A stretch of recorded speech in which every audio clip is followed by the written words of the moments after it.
Good afternoon, everybody. Welcome to today's session of Tech Talk. Today's session is called K-12 Beyond the Four Walls, Building a Sustainable One-to-One Technology Platform. 2020 was a tumultuous year, and 2021 is bringing an extension of that confusion, as we all know. One thing's for sure, digital learning is definitely here to stay. And in today's discussion, we're going to talk about best practices for supporting your school's one-to-one environment, as well as key considerations for building a sustainable technology-led program for the future. I want to introduce our guests today. First of all, my name is Eric Anderson. I'm Vice President of Enterprise Sales and Public Sector with Stratix Corporation.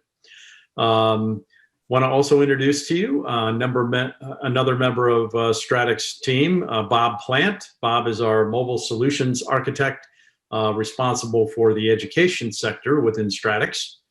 And finally, Kenny Fife, who is the Area General Manager for State, Local Government, and Education with HP. I want to start with a couple of housekeeping items, if I can. First of all participants will be on a listen mode only, but you do have the ability to click on a small box on the right-hand side of your window to take it up full screen. There will also be time for question and answers at the end of the presentation. So feel free to submit your questions via the Q&A icon at the bottom of the console. And of course, a copy of the presentation and a recording will be posted on our website for you to either pass on to others or to reference later yourself. I think it goes without saying that this past year has been completely transformed. It really is completely transformed, rather, the way that technology plays in the school system. And whether you're all digital today or physically back in the classroom or running in some type of hybrid environment, you're likely well on your way to a one-to-one environment, that being one device per one student. And there's no question that having students using a digital device in education is definitely something that is never going to go away. And as they say, around the education world today, there's no more such thing as a snow day anymore. That's unfortunate. I used to love those. So I want to start today's session by putting up a poll question, if we can. We did this in the last session that we had as well. And we wanted to really just ask the question, and you can click on the right bullet point there. Where are you in deploying district-owned devices one-to-one Chromebooks for the students? Are you one-to-one 100%? Almost there, over 75%, or we've got a ways to go where some of our students have Chromebooks, but not all, or you didn't deploy district-owned devices at all, or your goal is one-to-one and we provide district-owned on a as-needed basis only. So feel free to click on those and we'll post the results in just a second. I want to start, it's definitely a new environment today, and devices have, kind of, as we say, escaped from the school back into the homes of our students. So that brings up a whole host of issues, and of course, and here's the results of our poll out already. We have basically most everyone has got a ways to go in terms of trying to achieve that one-to-one initiative. And from our polls last week, we found that most of the schools are somewhere between 75% to 50% and still having a ways to go on that. But as I was starting to say, the networks, the connectivity, the upkeep, the daily use, cracked screens, what happens if my brother spills his Coke on my keyboard, all of those things are things that we never had to deal with within the classroom before. So I want to really talk about some of that with our panelists today and what it means to be operating in this new current environment. But let's start with supply chain. With COVID, hopefully getting past us right now, it appears that we have a whole new world of supply chain issues. And so I want to start with you, Kenny.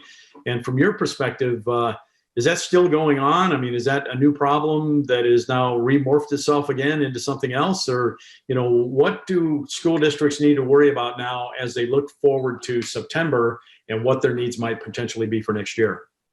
Sure. Yeah. Thank you, Eric. There are still supply constraints. There is still extended lead times, and that's almost exclusively across the board and the technology world. But it's also, in the consumer world as well. We've seen increase in our groceries going up. We've seen the automotive industry close down manufacturing for a month because of the shortage on the chips. We've seen President Biden set up a task force to kind of support with the semiconductor shortage across the globe. So certainly in our world in technology, there is constraints and delays on the majority of the solutions. We are working hard as HP with our global supply chain to kind of pivot from that and support our customers. My recommendation would be now more than ever, it's more important for school districts to work closely with their technology partners, work closely with Stratix, work closely with their HP account team and try and forecast what their needs are. And what we'll do is we'll work well together to try and get them a solution that fits the need and that arrives here in the best time possible for them. Communication, I guess, is the theme. And never too early, right? No, never too early. That's very true. As I alluded to earlier, when the devices leave the building and get out into the hands of the students, you can run into environments where you may have 3 or 4 people in the home that are all working on the same network, and of course, students carrying the devices now in this hybrid mode back and forth to their classrooms. Has HP seen a rise in the accidental damage with devices now that they're outside the 4 walls?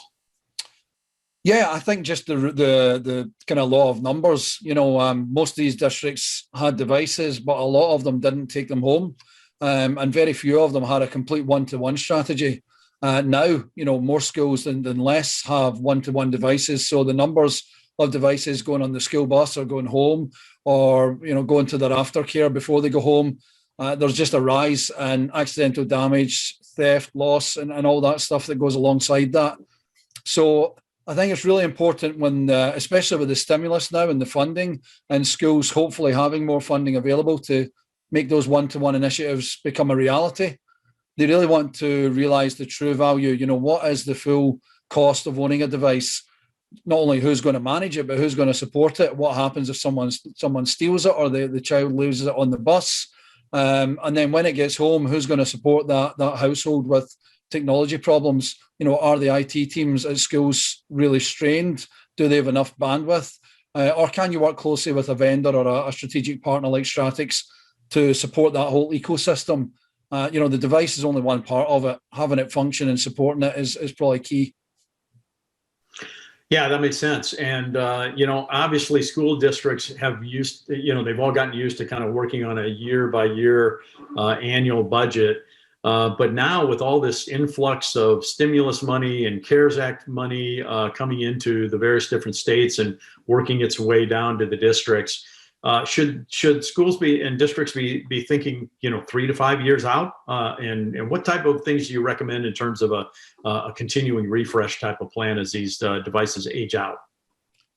Yeah, priorities first. A lot of the superintendents and CIOs we speak to, their concern is school meals, connectivity, and getting the device. The digital divide is real, and it's still a problem. Once we overcome that, though, obviously you get the device, but you want it to be sustainable. We don't want to supply 10,000 devices to a school district now because they have funding, and then 2, 3, 4 years down the line when the devices are due to be refreshed, there's not only no funding, but there's no plan in place for what happens next. So again, to echo what I said earlier, it's really key to work closely with your vendor and your strategic partner such as Stratix to make sure you have a sustainable model to get the devices, to support the devices, to make sure you realize the full life cycle, but then to have a plan in place 3, 4, 5 years down the line when the kids are going to need a device. And you don't want to take that device out of the hands when they've had it for 3 years and not replace it with another one. So, yeah.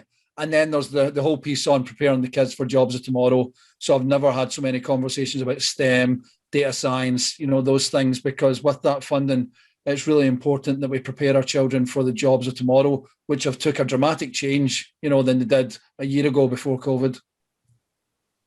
Yeah, great points, all of them. Bob, over to you for a question. We hear a lot about enrollment into things like G Suite and into the platforms that the schools are using. and yet IT departments are really overwhelmed right now. Every second is precious to their time. Bob, is there anything that you would recommend that can help with this process?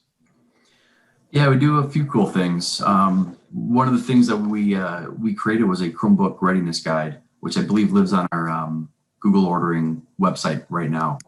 But inside of it, there's directions on how to set up a Google domain if the school district doesn't have one yet, or how to create dedicated enrollment accounts, or a super important one is how to create a school district managed Wi-Fi that goes down to the devices. But then in that guide, we also have recommended admin council settings like power washing and force re-enrollment of your Chromebooks if they've ever been wiped. They'll come back online and then get right under management again, like after they were enrolled for the first time, right? And I want to put a little bit of emphasis on the Wi-Fi, the network Wi-Fi payload, because it's very important. It takes the burden off of the school district IT staff whenever they order Chromebooks for the first time, or even if they send in a device or Chromebook to OEM repair, right? Most of the time when they get those devices back, they still have to open up the device, log into them, connect to the school district Wi-Fi, so that Wi-Fi stays on the device. If school district IT create managed networks in their Google Admin Console, and that network will come down to the device, and the second they get that device in, after the device gets enrolled, that school payload comes down to the device, and the device will automatically connect whenever a student walks into the school, so they're ready to go. Terrific. Yeah, all sounds like helpful things that can definitely make their world a lot easier. And speaking of that, we get a lot of calls into our Mobile Operations Center help desk today that is set up for teachers and students to call in directly. Other than just, hey, my screen is cracked and I need to get repaired, what are some of the other things that maybe that Stratix can help with to maybe avoid having to send back in a Chromebook for repair every single time something happens? Yeah, so we have pretty extensive run books that our help desk agents go through whenever they get a trouble call in from any student or staff member. One of the common problems that they see is devices just not being able to turn on. Something cool on the devices that we support, the HP devices that we support when they call in, is whenever you plug the Chromebook into power, there's an LED indicator on the side. So a lot of the times when we get that help call that the device won't turn on, a lot of times we're able to determine that, well, the device just isn't getting a charge. Maybe the brick's not good. Maybe the wallet's not working. So we're able to identify what the issues are and then provide resolution. Usually it's just making sure that device is charged for at least 10 minutes and then powering it back on. And that usually resolves the issue. And then, another common issue that we get is the Chromebook just isn't working right? It's acting sluggish. The video conferencing is freezing or not working, which in today's remote world is super important. Or there's issues like when they open up the Chrome browser and they click on the 9 dots, or what Google refers to as the waffle. It's just a blank box instead of the resources that they're normally used to seeing, which is very frustrating for kids when they're trying to get to what they need to do and they're not able to. So our help desk agents are able to troubleshoot most of those issues. When they're not, what they do is we do what's called a power wash on the device. And a power wash is basically resetting the device back to a factory reset, new state, which again is why it's so super important for the school district IT staff to have device force re-enrollment to be turned on in their environment. So when we're able to wipe that device and have the student log back into it, the device will automatically re-enroll and be back under management in the school district. So they're able to continue to push things to it that the students need to be able to gain access to. And in doing that, it totally cuts down in having to escalate any and all these issues to the school district IT staff. We're able to handle all these kind of issues remotely, and it never even comes across their plate. Yeah, that's extremely helpful. And I know that I heard statistics from Stratix that at one time a lot of the IT staff calls were coming in, and we were not able to do a lot for them. But then now I think up to 75% or so of the calls that come in, we're able to actually help the student without having to do an RMA and actually bring that device back in for repair, which is a huge help to the students and keeping that device operating in the field, and certainly taking the burden off of the school as well. Well, yeah, it's huge. I mean, if a student has an issue while they're not in class, so they can't just walk down to IT and have it fixed and repaired for them, right? They're all remote. Yeah, and we do take. I know we take calls directly from students, not just from parents or IT folks. So I'm going to pop up another poll question if we can. Ask Sandra to maybe put that up on the screen if we can get that up, or at least she can get that ready anyway. We'll wait a second when there we go. So the poll question on this one is, how do you currently manage device repairs for your students today? The first choice is we do it all with the school or the district IT resources completely. We have a help desk functionality and ticketing in place, but we don't have repair capabilities. We manage repairs, but do not have help desk functionality in place for the students. We have a partner that manages some of the support and repairs, or we have no plan in place for this at all. So if you can click on one of those that applies most to you, we'll compile those results and put them with the ones that we've had from the other webinars. And here's the results already.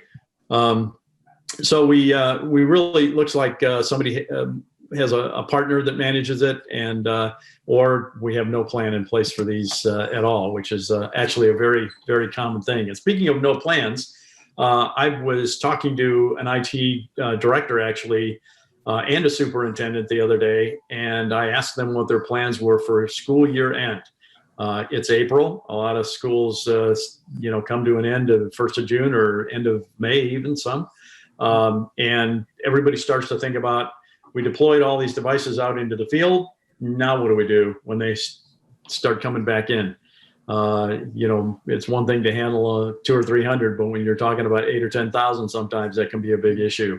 And so, what are some of the ways, Bob, that Stratus can help at year end with their annual tune-up program?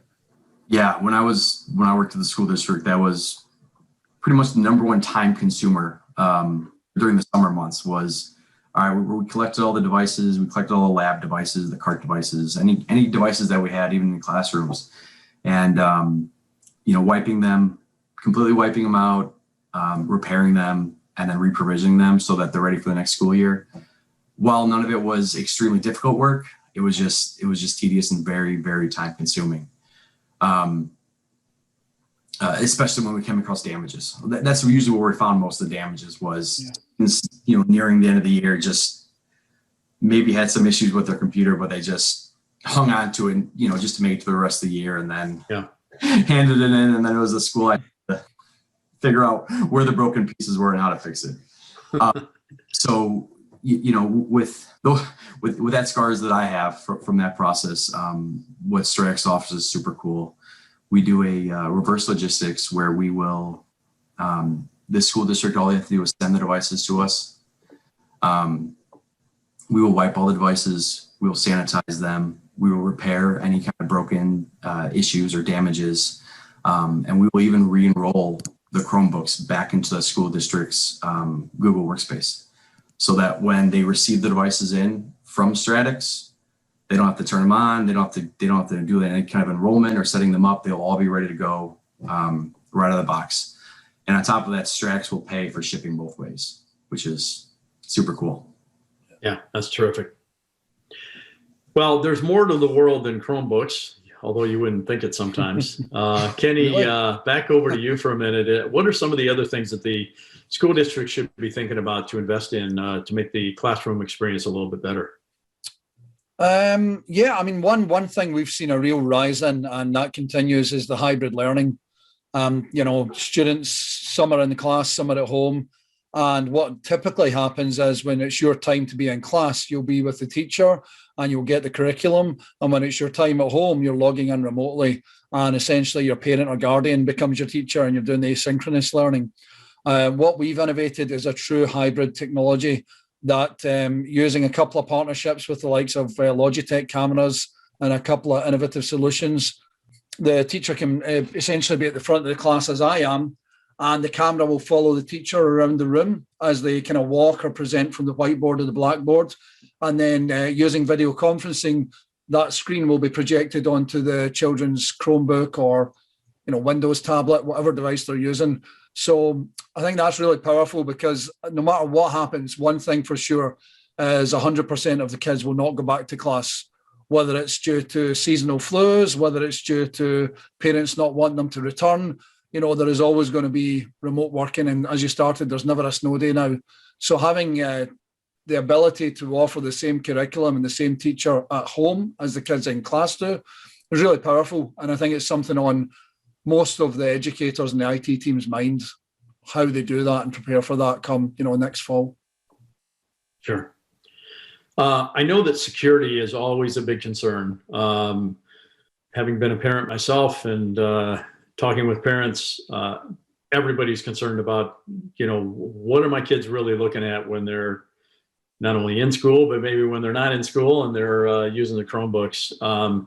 What are some of the things that we can do, Bob, in terms of protecting our kids? I believe you're referring to Bark. Yep. Yeah. So Bark is a. You want to do the details, and then I'll follow up with you. Yeah, sure. So Bark for Schools is really a free service that is installed on every Chromebook that Stratix puts out, and it actually does web monitoring and security. It looks for cases of cyberbullying and whether or not the keywords to whether or not the student is going to do harm to themselves or others. And it's amazing the reporting that comes out of that, and the incredible statistics that I saw were just shocking, actually, of the amount of abuse that is actually going on online with our kids today, while we think they're all sitting there studiously learning all day. This is a software tool that, as I said, comes with no cost. We load it up as a service, and it's a very quick enrollment from the school standpoint. I think, Bob, it's pretty easy for them to enroll in that, I believe. Oh yeah, incredible. And it's even easier to push out to the devices in their Google Admin Console. It's right in their marketplace apps. Great. And there is there's an enhanced version of that too, that they can, it's a nominal fee that they can add on to that will actually make a physical phone call to a designated security person at the district or the school if they do detect any kind of real, suicide or serious abuse that would be taking place. I think that's very powerful. I mean, SEL is something that we're talking with schools about on a daily basis. And as a father of 4 boys, knowing that you have that ability to track that and look out for that is huge. I do have a question, if you don't mind. That's compelling. It really is. When you are working with school districts and they've maybe not been working with Stratix for the last 5 years, or they already have, some devices that are already installed, are they able to take advantage of Bark and that partnership on their old Chromebooks, as an example? Yeah, absolutely. Yeah, Oh, wow. any users or devices that exists in their Google Workspace, the Bark can be applied to all of those. Wow. Okay, that's brilliant.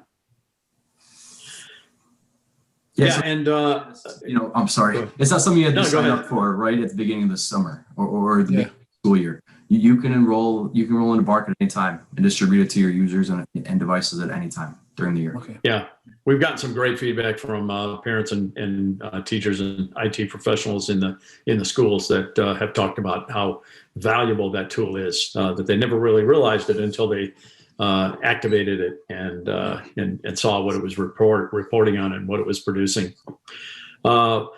As we right before we start with questions, I do want to mention that Stratix is in the process right now. We're offering some subsidy programs with our Chromebooks and the renewal of services for any of the Michigan schools that we worked with last year.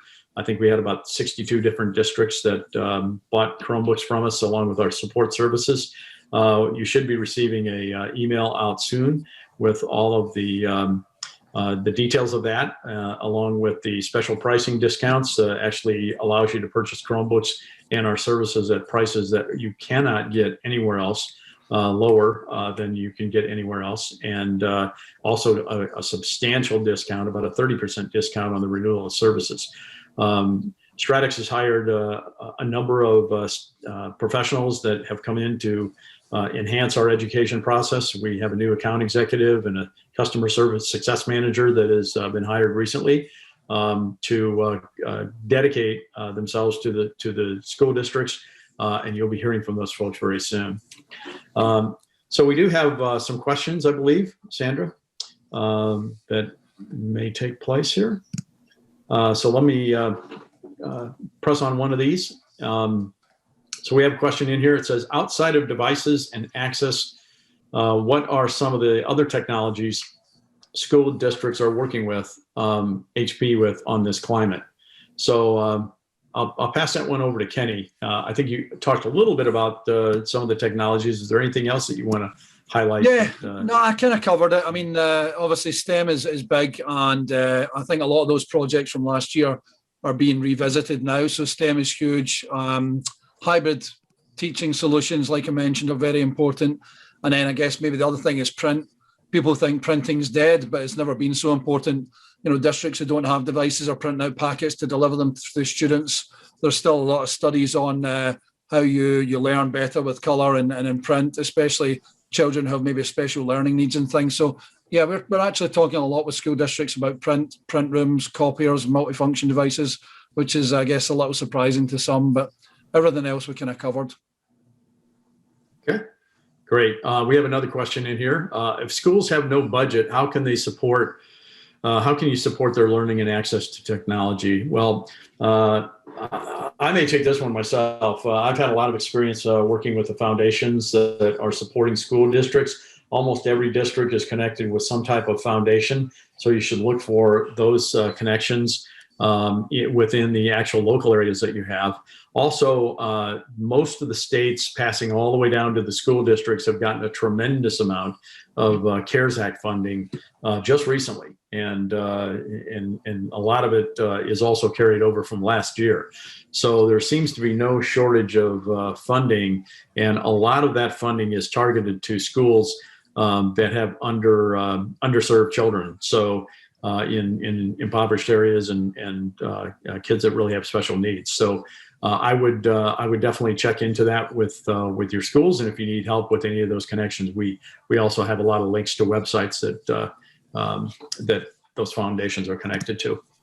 So, all right. Well, I think we're almost up against time.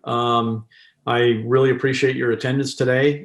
If you need to contact any one of us, our contact information is on the website. You can get onto stratix.com in our education section, and there's a whole host of information on there.